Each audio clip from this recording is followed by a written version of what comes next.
Programme میں انشاءاللہ اسی کے اوپر دلیل عرض کر کے پھر اور مسائل بھی عرض کریں گے۔ جوابات کی طرف آتے ہیں۔ بہن نے کویسچن کیا تھا پچھلے پروگرام میں کہ یہ سنا ہے کہ پائچے اگر فولڈ کر کے نماز پڑھی جائے تو مکروہ ہے، تو کیا یہ باہر فولڈ کرنے سے مکروہ ہوگی یا اندر بھی کر دیں گے تو مکروہ ہوگی؟ دیکھیں یہ دو حدیثیں ہیں، صحابہ کرام علیہم رضوان ارشاد فرماتے ہیں کہ نبی کریم صلی اللہ علیہ وسلم نے کپڑے گھرسنے سے، کپڑے موڑنے سے منع فرمایا۔ دوسرا ہے کہ نبی کریم صلی اللہ علیہ وسلم نے الٹا کپڑا پہن کر نماز پڑھنے سے منع فرمایا۔ تو اب آپ غور کر لیں کہ اگر آپ پائچے اندر کرتے ہیں تو موڑنا لازم آیا، باہر کرتے ہیں تو موڑنا پلس الٹا کپڑا دونوں چیزیں لازم آئیں۔ خلاصہ کلام یہ کہ دونوں فعل مکروہ ہیں۔ اگر پائچے بڑے ہیں تو ان کو اسی طرح چھوڑ دیں، زیادہ سے زیادہ یہ ہوگا کہ ٹخنے ڈھک جائیں گے۔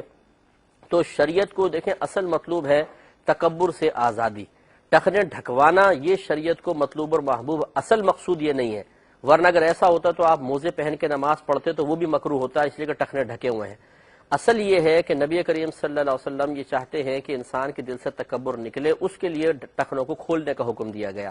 لہذا فقہا نے فرمایا کہ اگر کسی نے ٹخنے ڈھکے لیکن دل میں تکبر نہ ہو، تکبرن اس کو نہیں ڈھکا، تو یہ زیادہ سے زیادہ مکروہ تنزیہی بنے گا، یعنی ایسا مکروہ فعل کہ جس کو شریعت ناپسند تو کرتی ہے لیکن اس کا کرنے والا گناہگار نہیں ہوتا۔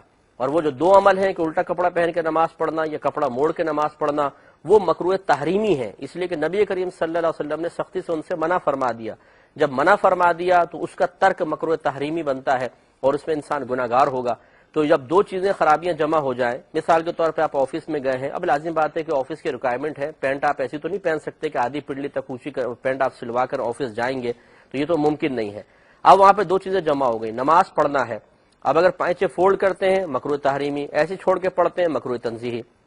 قاعدہ ضابطہ یہ ہے کہ جب دو خرابیاں جمع ہو جائیں اور ان کے بغیر انسان کا گزارا نہ ہو کہ ایک کو تو چوائس کرنا ہی پڑے گا، تو بڑی کو چھوڑ دیں، چھوٹی کو اختیار کر لیں، تو امید ہے کہ آپ کو سمجھ میں آ گیا ہوگا۔ دوسرا بہن نے فرمایا کہ کیا کوئی یہ جو ہم علم دین سیکھتے ہیں کون سا ایسا علم دین ہے